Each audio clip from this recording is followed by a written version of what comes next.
All right, this is Larry with ManCave Mayhem. What are we doing today, Wes? Well, it looks like we're going to compare two different year model Suzuki Burgman 650s. All right. So we got both our bikes here. People have been asking us to do this for a while, and we've been so busy doing other things that we haven't really taken the time to really take a look at these bikes. So right now we want to kind of give you a little in-depth review and a comparison, kind of the model changes that were made, or the slight changes, because it's very slight, isn't it, Wes? I mean, between 2008 and 2012, there really wasn't much done, was there? Well, honestly, I think I can nail this down in a nutshell. What's that? Well, look, 2012, white, 2008, gray. Done. That's the comparison. He's always trying to screw up my videos, and I'm always nice to him. Well, and all you're doing is eating and screwing my videos Does it up. look like I'm eating? I'm losing weight. How you doing there? Well, I found a little bit over the holidays. So. All right, so we're going to take you on this little journey, and hopefully we can help you out if you're deciding to buy a scooter. I would highly recommend looking at used scooters because you can get some screaming deals out there. I mean, oh, absolutely. I mean, if you were to buy, I'll give you an example. The guy that bought mine new paid over $10,000 for this scooter. I would imagine around, well, you mean not out the door? Not out the door. I think they were, because we looked at them. Yeah, it was probably 11,000, and probably about 12, 13,000 out the door. Yeah, well, you know, in 2012, mine was probably a little cheaper, but yeah, but that was stripped down. We're going to show you all the accessories that were put on them by Wes and me and the other people. I haven't really done much to mine. The guy that I bought mine from, he put a ton of stuff on it. What did you end up getting your scooter for, Wes, when you bought yours, and how many miles did it have on it? I got it for $4,500. Wow. And it had 4,500 miles on it. So wow. I mean, a mile is what it ended up being. Yeah, and you picked it up in Palm Springs, didn't you? Yeah, it was brand new. It was in a nice air-conditioned warehouse, and there was not a scratch on it. It was in pristine condition.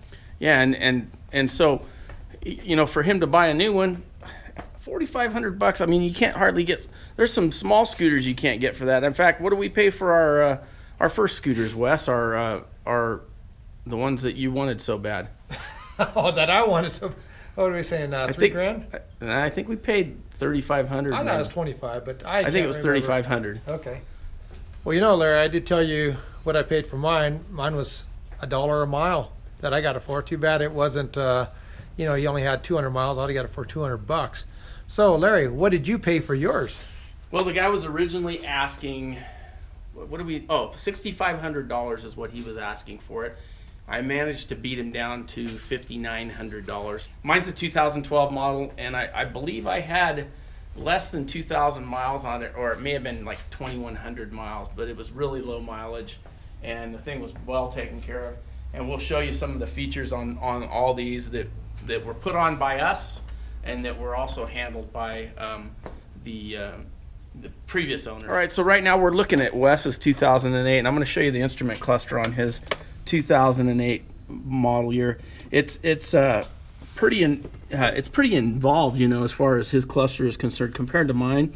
You know, he's got his RPM and his miles per hour, and then his trip meters, and it's what, trip meter A, B, what does it have? Yeah, A and B. A and B. He's got a select, a reset button, and then buttons down here, I'm assuming to reset the clock, right? Right. And then he's got an outside air temperature gauge right here. Here's his water temperature gauge, and here's his fuel gauge. And then obviously some dummy lights over here for different things. This is equipped with ABS brakes, as is most of the Suzuki Burgmans, the newer ones. This is a Burgman Executive model, 2012. The instrument cluster is significantly different on this one.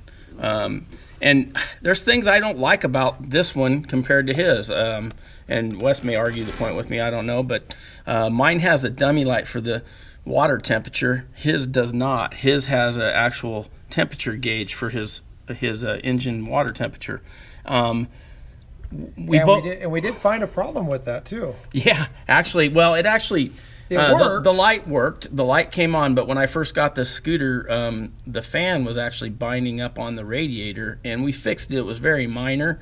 It was almost like it was a factory defect almost, but had we had that gauge, you might have been able to notice that earlier. Yeah, so we didn't get that.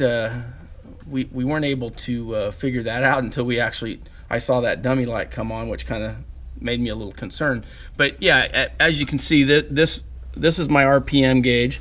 There's my fuel gauge. There's my miles per hour, and this is the selector for the drive and the different gears. It's going to show you when you put it in power mode. Obviously, it'll display power. You can see that right there, kind of similar to what Wes's does. I think his lights up or shows that. The other thing that we kind of have a gripe on, and I think Wes will agree with me on this, is it'll either show the clock or it'll show the temperature. It doesn't show both, and we would kind of like that to show both. It would have been kind of nice if Suzuki would have done that. Well, my wife's Suzuki Burgman 400 does have that. It does do that, but ours doesn't, and we're kind of, that's a little complaint we have, but I don't know if the newer ones do or not. They may. Maybe you guys can let us know. Tell us. But is it worth $6,000 more? Yeah, is it worth $6,000 more? No, I don't think so. Now, the other differences, if you're just visually looking at them, the body plastics, the Tupperware on these things, it's all the same. There's no real difference. Mine has an ABS sticker right there indicating that I have ABS. I don't have any ABS stickers on my fenders. Wes, his has ABS stickers on the fenders, as you can see right there. So that's the big difference on that. The only other difference we noticed, and Wes kind of came up with a good idea on this, that Wes's brake caliper is on the rear brakes. If you're looking at this, you see how that brake caliper is to the rear of the bike. And as he changed his tire, he had to remove that caliper. And on mine, the brake caliper's to the front of the bike. Now, I don't know if my brake caliper has to come off or not, but Wes suggested that it may not have to come off, and that may have been the reason why they moved the rear brake caliper to the front of the swing arm there. But all right, so now we're going to kind of go over some of the things we've done to our scooters.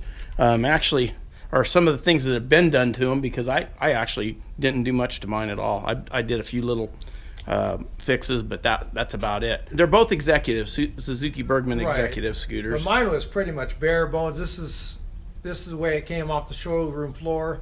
The only things that I did, or that has been done to it, I did put a cup holder. I got this one from I believe it was Revzilla. It's important that we have food products close by at all times. Yeah, beverage of some sort. Yeah. Because when you're, especially after all the food that Wes eats, he's got to have something to wash that down with, and usually he's doing a lot of washing. Absolutely. There's a lot of scrubbing going on. Let me recommend something to you. If you do carry a cup, make sure you put a lid on it. Yeah. Larry experienced kind of a splash. He kind of got a shower. I got a little bit of a shower coming back when I actually first bought mine. We stopped and ate everywhere. And I pretty much had a serious soda spill, didn't I? This one does. That's a RAM mount system, I believe. It is. It's all RAM. I like Larry's, but I'm not sure where he got his, but it does bolt right on top of the reservoir. His actually integrates with the reservoir. And they're actually reservoir lids. You'll see that, but the Rams work really well and they're adjustable. It's just kind of cool how his is. This is easy to set up, so it's not a big deal. And then the only other thing that I put on was this box. It's called the ManCave system. Yeah, and you had to remove the backrest for that, right? Right, and so you have to remove all this stuff. Okay. What's nice about this one is nice and sturdy. Yeah, this is a real heavy-duty setup. They're both made by GV. But here, I'm putting a lot of stress on there, and it's strong. And then that top case is removable, right? It is removable. The guy that originally bought my scooter, he was the original owner. His intentions, he was riding Gold Wings, and he got arthritis and he couldn't shift anymore. He couldn't use a clutch anymore, so he bought the Suzuki Burgman, realizing that he would have an automatic, and and it gave him more options. So he was planning on, riding it cross country and doing a bunch of stuff, and then he just decided he didn't want to do that anymore. So his loss was my gain, and so he did a lot of upgrades on this. And I'll start off. He when I first saw this, I didn't really like the idea of this seat, but it's called a Russell Day-Long saddle, and he had this custom made. They took the seat pan and just they took his height and weight and all that and took measurements and had it fitted to him. Actually, it fits me really well. We were fairly the same height and stuff, so it worked out well. But he paid like $800 for this seat to have it made. I would never do that, but like I said, his loss was my gain, so he had that done, and I really like this seat. It's very comfortable. In comparison, our boxes, this box, it's a GV top case as well, and I think it's a G. Wes's is a G46, mine's a G45, but look at how much flimsier mine is. Mine's just a little. It's barely. It's very flimsy. It does well. I've hauled quite a bit of weight in it. Mine was the mono key. Yours is the mono lock. Mono lock. Yeah. And I think mine is a V45, I believe. So it's a little bit smaller than Wes's. But you can see just it's still a nice box. Don't get me wrong, but. You see, there's definitely a difference in the quality and the build quality. This is an entry level box, but it, again, I didn't really have to put this box on. He had already done it, and he took the backrest off and did all this himself. I was going to show you guys how this case comes off. Gotta unlock it. Yeah. Who doesn't know how to do it? I don't know how to do it. So go ahead and lift that thing off. Yeah, and see, and then so if you're going into a hotel or something, which I've done. Yeah, you right can in the pull the case off, and sure. It's kind of nice that you can take your stuff in, and so if you're on a trip, Wes doesn't know how to put it back on. He'll probably break my case, which is fine. If he breaks it, then I get his. But see, he didn't even get it on right. Well, we'll deal with that in a minute. So then also the other thing that he did is he put these ram mounts on. I've got the cup holder as well. The difference being is he put these MCL, and they actually replaced the brake reservoir lids, and then it has double balls on it, so you can move those around. Double ball mounts, I meant to say. And so you can move those around. Wes, are you all right? I like yours a lot better. Yeah, I bet you do like mine. Sits on top of my brake reservoir. So anyhow, he also gave me this GPS, which is also a ram mount GPS, which comes in handy on these trips that we've been going on. So that works out well, and I got the ram cup holder. The other thing that I got was he also installed a cruise control on this, which is really nice. And I'm real happy with that. And that is a breakaway cruise control, and that works really well. I mean, you're able to just, if you touch the brake, boom, cruise control comes off, or you can put it on and you just touch this little thumb piece, boom, the cruise control's off. So that's a nice addition. That was a $200 addition that I didn't have to deal with. Wes has a kind of a cruise control. He has a white trash cruise control, right? You took it off, didn't you? But his is actually nice. My wife uses one of these, and these work great, and these are a great option if you want to get like a $10 cruise control, and that's probably what I would have if I hadn't got that. And this, you put that on, and you can just rest your palm on it, and it makes it very comfortable for long trips. The benefit to this is I can maintain my speed. Of course, when he's going up a hill, he's going to drop back because it's not maintaining the speed. That's exactly right. So when you're riding, locks it in. Yeah, and I've noticed that when you're riding with somebody and you put the cruise control on, it doesn't maintain it. It's obviously not adjusting the speed. It's not going to stay because it's a mechanical cruise control. But it's nice to give your hand a break. I don't leave it on very long. I put it on just to rest my hand. Also, the other thing that he put on this is these grips, I forget the name of the grips, but they're very comfortable. They took a little getting used to because they're pretty big grip compared to the stock grip that Wes has. But I'm used to them now, but they're a lot of grip. They're kind of more of a Harley type grip, but I like them. Another thing that he added on this scooter, and this is something that you guys can do if you decide you want to, he put this on, and then you know, you can also do this in different options. I wouldn't have probably chose to do that on the Tupperware like that, you know, cut into the See, I have mine under the seat. cut into the dash. Yeah, I probably would have put mine under the seat, but he did this, and that's for the battery. He also put a button here, and that's for the garage door opener, which works really nice. I changed out the garage door opener, and I put in just a standard garage door opener for me, and you can see how I have that in there. And all I did is solder that switch to the garage door opener right there, and Velcroed it up in the box, and it's out of the way. But that's basically it. What else, Wes? Is there anything else? Well, let's go back to when you went down to look at it. Whenever Larry says he's going down to look at it, he has money in hand. Believe me. He's not looking. He's going to buy. So why don't you restate that? It says, when I went down there to buy. No. Well, I would, you know, I had money in my hand because I thought maybe we might go get something to eat afterwards. That's quite a bit of money to. Well, you never know. With you coming along, you're always stealing all my money. Whoa! I thought this was. Wait, we're trying to do a review here, That's Wes. Right. Now, are we going to stay on track, or are we going to? We're going to review the food. I'm going to have to probably edit this out now. Well, I don't know. Anything that goes against what I say, you edit out, don't you? That's the advantage of having a channel. I should be able to edit, because I'm doing all the work. All you're doing is eating and making rude comments. Whoa! Well, I'll tell you how nice you look. That was kind of getting hurtful. I probably you do look nice today. And that weight?